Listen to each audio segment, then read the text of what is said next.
안녕하세요. 자미원 한의원의 원장 허정원입니다. 오늘은 코로나 후유증으로 인해서 느끼게 되는 극심한 무기력감에 대한 얘기를 좀 드려볼까 합니다.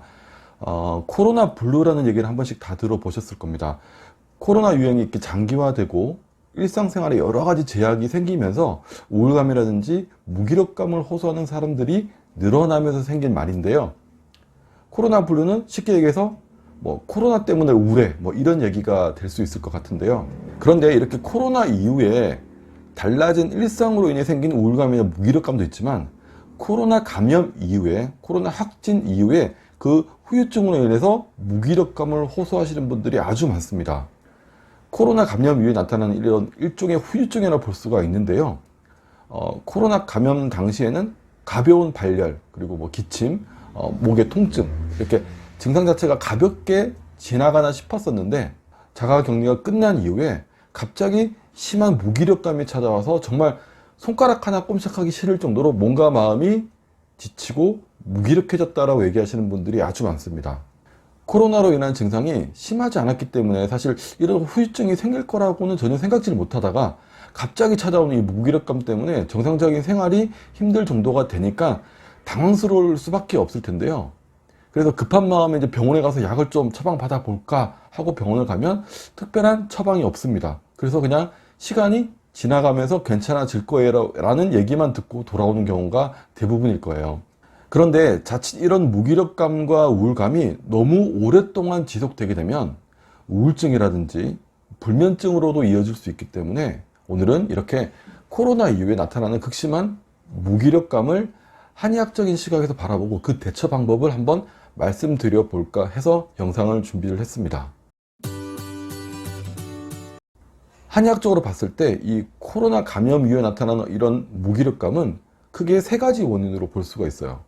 첫 번째는 폐 진액이 부족해진 경우, 두 번째는 비장이나 위장의 기운, 기력이 딸리게 되는 경우, 부족해진 경우, 세 번째는 코로나 감염 이후에 몸 체내에서 풀리지 않는 미열, 아주 약한 열이 지속적으로 우리 몸의 에너지를 깎아먹는 경우에 나타나는 현상으로 볼 수가 있습니다.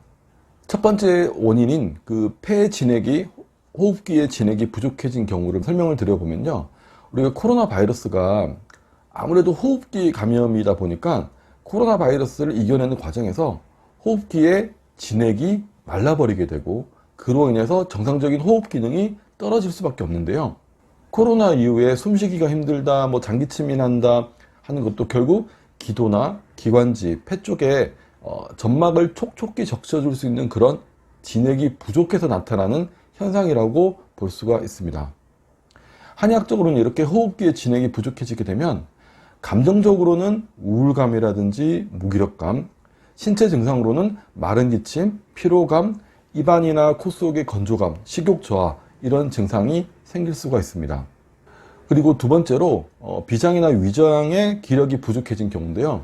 음식을 통해서 에너지를 얻기 위한 위장을 비롯한 각종 소화기 계통의 어떤 기력이 떨어지게 되면서 소화불량을 호소할 뿐만 아니라 이 밥맛이 떨어진다거나 입이 쓰다거나 손발을 움직일 기력이 없다는 얘기를 자주 하게 됩니다. 코로나 감염 당시에 이 면역계통으로 많은 에너지를 쏟아붓게 되면서 체력은 좀 떨어질 수밖에 없겠죠. 거기에다가 활동량이 줄어들고 그로 인해서 소화기의 기능도 약해질 뿐만 아니라 소화가 잘 안 된다는 얘기를 하겠죠.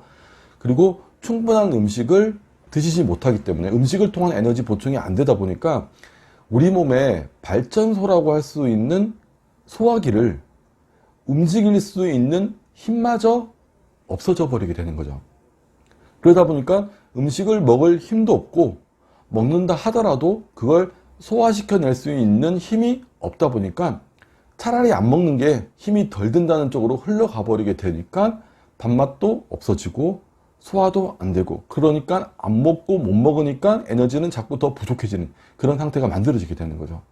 그리고 세 번째로 이 코로나와 싸우는 과정에서 자연스럽게 우리 몸에서는 열이 좀 발생되게 됩니다. 열감을 느끼지 않는 분들도 있고 고열을 호소하시는 분들도 있고 약간의 열감을 느끼는 분들도 있는데요. 실제로 내가 느끼지 못하지만 체내에서는 면역력을 높이기 위해서 어느 정도는 몸이 뜨거워지는 변화가 생기게 됩니다. 그런데 코로나 감염 이후에도 치료가 끝난 이후에도 이 열이 식지 않고 계속되게 되면 그 열감으로 인해서 체력이 지속적으로 소진되는 상황이 만들어지게 됩니다. 우리가 이 더운 여름에 아무것도 안 하고 가만히 앉아만 있어도 계속 힘들고 지치게 되는 것과 비슷한 원리라고 보시면 되는데요. 이렇게 호흡기를 통한 무형의 기운과 소화기를 통한 유형의 에너지를 얻어내는 루트가 모두 정상적으로 작동을 하지 않는 데다가 숨어있는 열 때문에 체력이 지속적으로 깎이게 되면서 심한 무기력감과 피로감, 체력 저하가 나타나게 되는 겁니다. 이런 경우에 한의학적인 방법을 통해서 풀어낼 수 있는 방법들이 있습니다. 첫 번째로 호흡기의 진액을 보충해주는 방법으로는 대표적으로 맹문동이라는 약재, 그리고 잘 아시는 오미자라는 약재를 활용하실 수가 있고요. 두 번째로 소화기의 기력을 보충해주는 방법으로는 인삼이라든지 사삼 같은 약재를 활용하실 수가 있습니다. 그리고 숨어있는 열을 풀어주는 방법으로는 시오, 승마, 방풍, 박하, 영교, 자소엽 이런 약재들을 적절히 활용해 볼 수가 있습니다. 이런 약재들을 함께 섞어서 처방을 만든다라고 했었을 때 처음 말씀드린 호흡기 진액을 보충해주는 약을 가장 많은 비율로, 그 다음 소화기의 기력을 보충해주는 약을 한 중간 정도의 비율로, 숨어있는 열을 풀어주는 방법이 가장 적은 비율로 처방을 하는 것이 좋습니다. 만약에 이제 열감이 좀 심하다라고 한다면 열을 풀어주는 약재의 비율은 조금 더 올라갈 수도 있겠죠.